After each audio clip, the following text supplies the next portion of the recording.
At times, a state must display its military might and demonstrate that it is capable of being a threat to others, rather than being viewed as weak. This can be achieved through a variety of means, such as parades, military exercises, or arms deals. Thus, defense spending serves as a common way to showcase strength and political commitment. Consequently, the budget allocated towards defense spending is not merely a numerical figure, but a symbol of a nation's military might. In 2023, China's defense budget is projected to be approximately $230 billion. However, when compared to the United States' defense budget, which amounts to $816 billion, it pales in comparison. The difference between China and the United States' defense budgets is significant, but the figures don't tell the whole story. China's official defense spending only covers its military forces, excluding its paramilitary forces, research and development programs, its space program, and other related activities. Adjusted for purchasing power, exchange rates, and labor costs, China's defense budget amounts to approximately 87% of the Pentagon's budget according to 2017 estimates. This percentage is likely even higher now in 2023. Consequently, the disparity between the two countries' defense budgets seems less pronounced than previously thought. Moreover, while the United States deploys its military resources worldwide, China concentrates its military assets mainly within its vicinity, which enables Beijing to maximize its military expenditure. Many US military officials are apprehensive about the unspoken factors underlying China's increased military might. China's intentions are no secret. It aims to dominate the space up to the first island chain by 2030. The first island chain, which runs from Japan to the Philippines to Indonesia, has Taiwan at its center, posing a significant challenge to Beijing's territorial aspirations. To bring Taiwan under its control, China is willing to use force if necessary, and it has acquired advanced military assets as submarines, aircraft carriers, fifth-generation jets, and others to fulfill this mission. China's military buildup is happening at a breakneck pace, and it is bringing the prospect of war closer than it has been in many decades. Based on US officials' assessments, Beijing is pursuing its objectives with specific deadlines in mind, one of them being the year 2024. This year is an election year for both the United States and Taiwan, and it is believed that the elections will be polarizing and disruptive, particularly in America. Additionally, Taiwanese officials anticipate that by 2024, the Chinese military will have amassed enough firepower and air power to make an invasion of Taiwan viable. This then makes 2025 an ideal time for Beijing to launch an offensive, according to the argument. Predicting an armed conflict within the next 2 years is a bold statement, and many unanswered questions remain. However, one thing is relatively certain. Should the United States and China engage in a fight within the next decade, neither side would target the other's mainland for a direct assault. China is too vast in size and population for a land war, and the United States is too far away for a large-scale attack. Instead, the focus would be on Taiwan, the South China Sea, and the East China Sea. Beijing's primary vulnerability lies in the chain of islands and archipelagos surrounding and isolating its mainlands from the oceans. The South China Sea contains narrow passages leading to the Indian and Pacific Oceans, with Luzon, Mindanao, Borneo, Java, and Sumatra forming the frame of the chain. The space in between is filled with random islands that could harbor and conceal friendly or hostile air and missile forces. The same is true in the East China Sea, where islands ranging from Japan to Ryukyu to Taiwan act as sentinels looking out into the sea.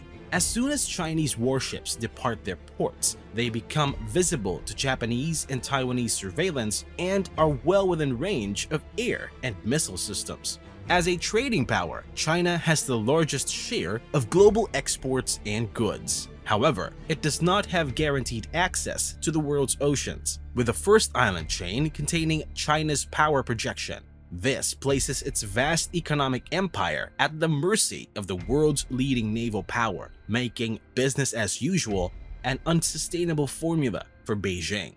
The choke points between the islands and archipelagos can be shut down by US carrier battle groups with relative ease. Malacca, Sunda, Lombok, Karimata, Makassar, Mindoro, and Luzon are all susceptible to naval blockades. If a blockade were to occur, particularly in the Malacca Strait, it would severely impact China's economy and harm the Communist Party's hold on power. If the US and China were to engage in conflict within the next decade, both would seek to dominate the islands and archipelagos that make up the first island chain. In the South China Sea, the US Navy's mission would be to close the choke points and keep them that way, while the PLA Navy would seek to occupy some of the islands and hold them long enough to place air, land, and anti-ship missile systems. With these new weapons in place, Chinese forces could push the American fleets away from the choke points, allowing China to establish guaranteed passages to the world's oceans.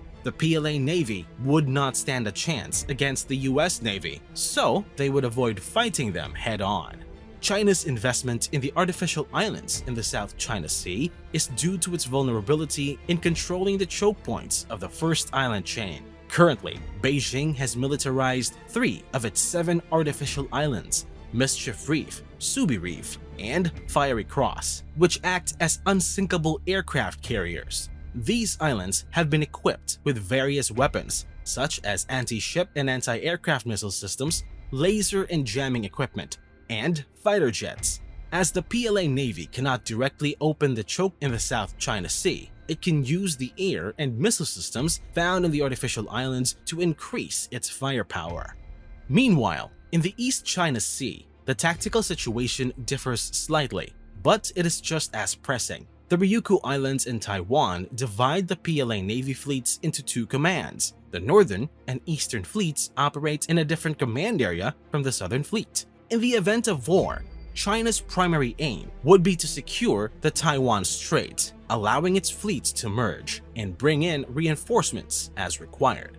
Gaining control of Taiwan or incapacitating its military would help China to unite its naval forces and secure access to the world's oceans beyond the first island chain. In a potential conflict with the US, China could utilize anti-ship and land-based missile systems to prevent the US Navy from passing through the choke points in the first island chain, including Taiwan. However, China's missile systems are susceptible to US air and missile defense systems, leaving China powerless against the US for the next 10 years.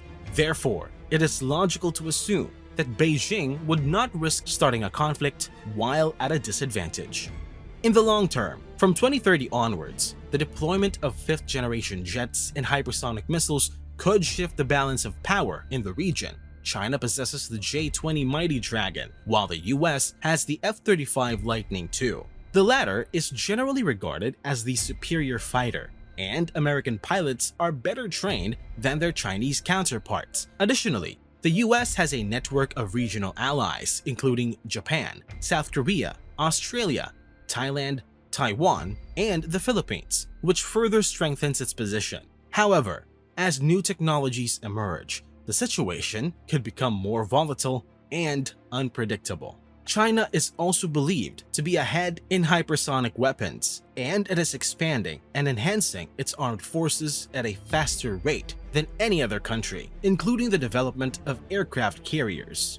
If deployment continues at the current pace, China is projected to have a military on par with the United States by 2050, with nearly the same number of ships and aircraft carriers in the PLA Navy and the US Navy. Overall, while an American-Chinese war is improbable in the next decade, the forecast suggests that the situation could become increasingly unstable. What do you think? Will we see a potential all-out war break out in the near future? Comment your thoughts below. Thank you so much for watching. If you haven't already, hit the like button, subscribe to the channel, and turn on notifications to stay up to date with our latest uploads.